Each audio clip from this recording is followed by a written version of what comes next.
नमस्कार, good morning, जोहार। झारखंडी Hindi news में आपका स्वागत है। झारखंड की तमाम छोटी बड़ी खबर जानने के लिए चैनल को सब्सक्राइब, वीडियो को लाइक और झारखंड के आप किस जिले से वीडियो को देख रहे हैं या कमेंट में जरूर लिखें। चलिए जानते हैं आज की पहली और बड़ी खबर।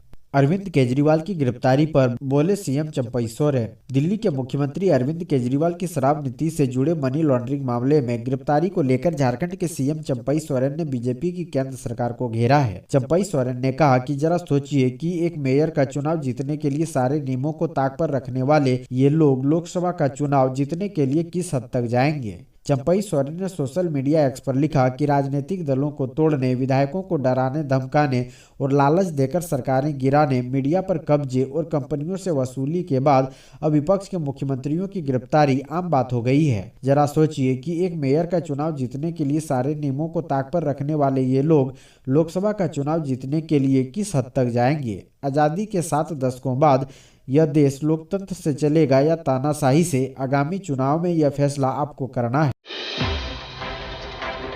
अंबा प्रसाद के पिता पूर्व मंत्री योगेंद्र साव को बड़ा झटका, हाईकोर्ट ने याचिका की खारिज। पूर्व मंत्री और कांग्रेस नेता योगेंद्र साव को झारखंड हाईकोर्ट से बड़ी झटका लगा है। झारखंड हाईकोर्ट की डबल बेंच ने योगेंद्र साव की उस याचिका को खारिज कर दिया है जिसमें उन्होंने एनटीपीसी भूमि अधिग्रहण केस में रांची की सिविल कोर्ट से दी गई सजा को रद्द करने की मांग हाईकोर्ट से की थी। हाईकोर्ट के जस्टिस रत्नाकर भेंगरा और जस्टिस अंबुजनाथ की कोर्ट में शुक्रवार को क्रिमिनल अपील पर सुनवाई हुई।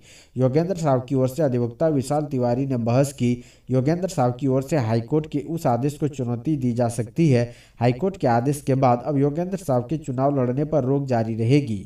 योगेंद्र प्रसाद कांग्रेस विधायक अंबा प्रसाद के चतरा पलामू सीट पर आरजेडी ने अटकाया रोड़ा, फिर टला सीटों का ऐलान। धनबाद के लिए परिवार में ही 2 दावेदार। लोकसभा चुनाव के लिए महागठबंधन की सीटों का ऐलान फिर टल गया है।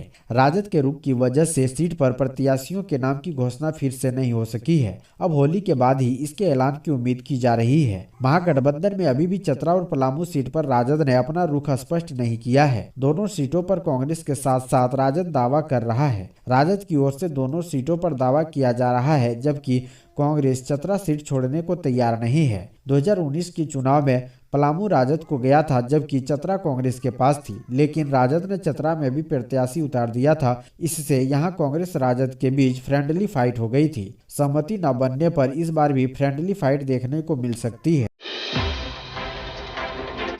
चुनावी मौसम में किसी का मिलना और बिछड़ना, किधर है झारखंड में सियासी हवा का रुख। लोकसभा चुनाव का बिगुल बज गया है और लोगों की महत्वाकांक्षाएं भी आसमान छूने को बेताब नजर आ रही है। यह केवल चुनाव का पर्व नहीं, दल बदल का पर्व भी है। करवट लेने की तरह रातों रात लोगों की निष्ठाएं भी बदल रही है।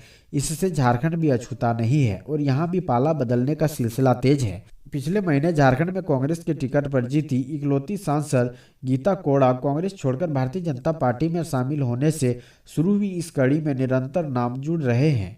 तेजी से बदलते राजनीतिक घटनाक्रम के बीच झारखंड की राजनीति में धमक रखने वाले शिबू सोरेन के परिवार की कलह भी सतह पर आ गई है। शिबू सोरेन की बड़ी बहू विधायक सीता सोरेन ने 2 दिन पहले ही झारखंड मुक्ति मोर्चा छोड़कर भारतीय जनता पार्टी का दामन थाम लिया है। माना जा रहा है कि सीता सोरेन दुमका या राजमहल से चुनाव लड़ सकती है। हालांकि इन दोनों ही सीटों पर भाजपा प्रत्याशी की घोषणा हो चुकी है, लेकिन नई परिस्थितियों में पार्टी प्रत्याशी बदल सकती है। वहीं स्टार प्रचारक के तौर पर भी सीता सोरेन भारतीय जनता पार्टी के लिए आदिवासी वोट साधने में मददगार साबित हो सकती है। कल्पना सोरेन गांडेय से लड़ेगी चुनाव, हेमंत सोरेन इस सीट से लड़ सकते हैं लोकसभा चुनाव।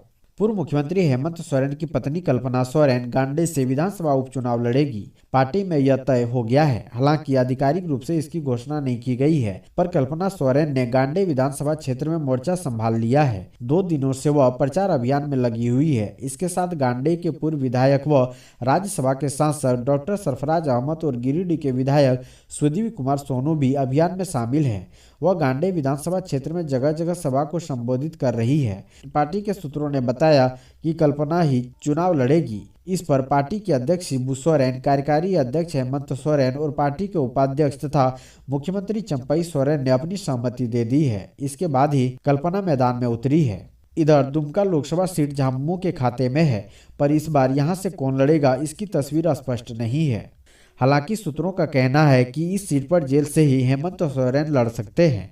पार्टी की ओर से भी उन पर दबाव बनाया जा रहा है कि वह लोकसभा का झारखंड में आसपास की 2 सीटों पर ससुर दामाद होंगे इंडिया अलायंस के प्रत्याशी।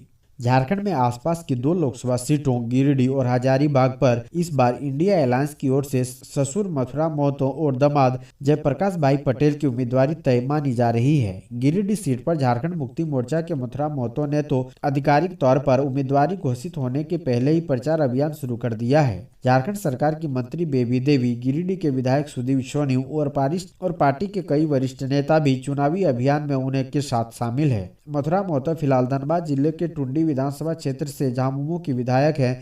यह विधानसभा क्षेत्र गिरिडीह लोकसभा सीट का हिस्सा है। हजारीबाग सीट पर कांग्रेस की ओर से जयप्रकाश भाई पटेल की उम्मीदवारी पर पार्टी में सहमति बन चुकी है। वह गिरिडीह सीट पर झामुमो की ओर से अपनी उम्मीदवारी घोषित कर प्रचार अभियान में जुटे मथुरा महतो के दामाद। झारखंड के साथ बिहार में भी इंडिया की टेंशन बढ़ाएगी सीता सोरेन।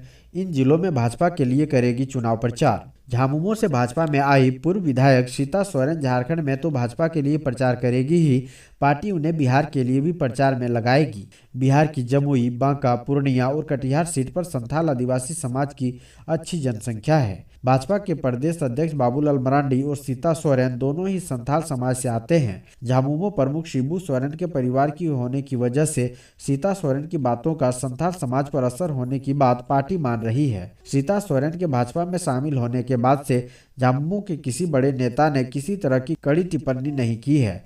सिर्फ हेमंत सोरेन की पत्नी कल्पना सोरेन ने सोशल मीडिया पर दिवंगत दुर्गा सोरेन और हेमंत सोरेन के संबंधों का जिक्र किया था। इसके बाद इशारों में ही सीता सोरेन ने जवाब दिया कि उनका मुंह खुला तो कई लोग बेनकाब होंगे। हालांकि सीता सोरेन की तरफ से भी इस्तीफे की पत्र के अलावा किसी तरह का आरोप प्रत्यारोप नहीं लगाया गया है, लेकिन चुनाव प्रचार के परवान चढ़ते ही इस मामले के मुखर होने की संभावना है।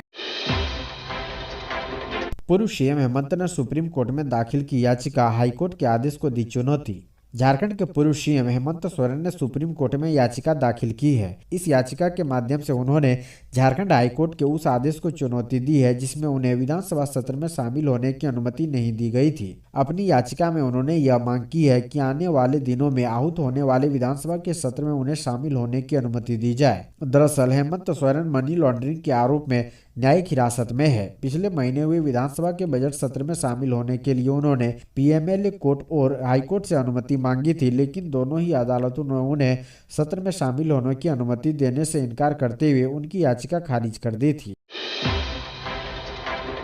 घर में फूट के बाद सोरेन परिवार को एक और झटका, कोर्ट ने बढ़ा दी पूर्व सीएम सोरेन की न्यायिक हिरासत। धन शोधन निवारण अधिनियम की एक विशेष अदालत ने कथित जमीन घोटाले से संबंधित धन शोधन के एक मामले में बृहस्पतिवार को झारखंड के पूर्व मुख्यमंत्री हेमंत सोरेन की न्यायिक हिरासत 4 अप्रैल तक बढ़ा दी है।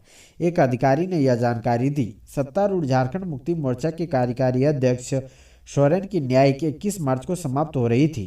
अधिकारियों ने बताया कि सोरेन वीडियो कॉन्फ्रेंसिंग के जरिए विशेष धन शोधन निवारण अधिनियम अदालत के समक्ष पेश हुए। इससे पहले 15 फरवरी को पीएमएलए अदालत ने सोरेन को 22 फरवरी तक न्यायिक हिरासत में भेज दिया था, जिसके बाद उनकी यह हिरासत अवधि 21 मार्च तक बढ़ा दी गई थी। मुख्यमंत्री पद से इस्तीफा देने के तुरंत बाद 31 जनवरी को प्रवर्तन निदेशालय द्वारा उनकी गिरफ्तारी के बाद सोरेन को रांची के होटवार में बिरसा मुंडा केंद्रीय कारागार में रखा गया।